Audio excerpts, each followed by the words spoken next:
ಚಾಲಕನ ನಿಯಂತ್ರಣ ತಪ್ಪಿ ರೈಲ್ವೆ ಬ್ರಿಡ್ಜ್ಗೆ ಪಲ್ಸರ್ ಕಾರು ಪಿಲ್ಲರ್ಗೆ ರೈಲ್ವೆ ಬ್ರಿಡ್ಜ್ ಪಿಲ್ಲರ್ಗೆ ಕಾರು ಡಿಕ್ಕಿ ಹೊಡೆದಿರುವ ಘಟನೆ ನಡೆದಿದೆ. ಈ ಘಟನೆಯಿಂದ ಓರ್ವ ವ್ಯಕ್ತಿ ಸ್ಥಳದಲ್ಲೇ ಸಾವನ್ನಪ್ಪಿದ್ರೆ ಕಾರ್ನಲ್ಲಿದ್ದ ಮತ್ತಿಬ್ಬರ ಸ್ಥಿತಿ ಗಂಭೀರವಾಗಿದೆ.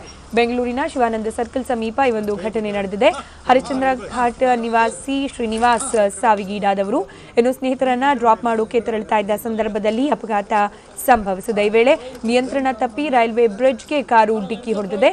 ಶ್ರೀನಿವಾಸ್ ಸ್ಥಳದಲ್ಲೇ ಸಾವನ್ನಪ್ಪಿದ್ರೆ ಸ್ನೇಹಿತರಿಬ್ಬರ ಸ್ಥಿತಿ ಸಾಕಷ್ಟು ಗಂಭೀರವಾಗಿದೆ. ಇನ್ನು ಇಬ್ಬರು ಗಾಯಾಳುಗಳಿಗೆ ಸ್ಥಳೀಯ ಆಸ್ಪತ್ರೆಯಲ್ಲಿ ಚಿಕಿತ್ಸೆಯನ್ನ ಕೂಡ ನೀಡಲಾಗ್ತಾ ಇದೆ. ವೇಗವಾಗಿ ಕಾರನ್ನ ಚಲಾಯಿಸಿದ್ದೇ ಅಪಘಾತಕ್ಕೆ ಕಾರಣ ಅಂತ ತಿಳಿದು ಬಂದಿದ್ದು ಪೊಲೀಸರ ಪ್ರಾಥಮಿಕ ತನಿಖೆಯಲ್ಲಿ ಕೆಲ ವಿವರ ಬಹಿರಂಗವಾಗಿದೆ. ಹೈಗ್ರೌಂಡ್ಸ್ ಪೊಲೀಸ್ ಠಾಣೆಯಲ್ಲಿ ಈ ಕುರಿತಾಗಿ ಮೊಕದ್ದಮೆ ದಾಖಲಾಗಿದೆ.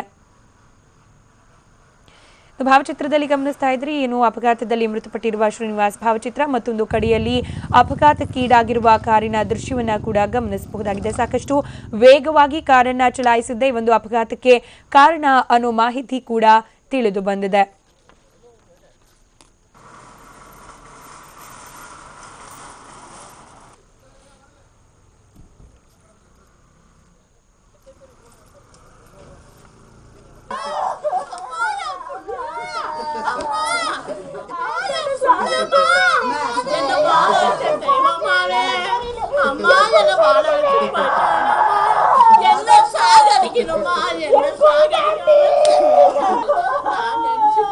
Mama,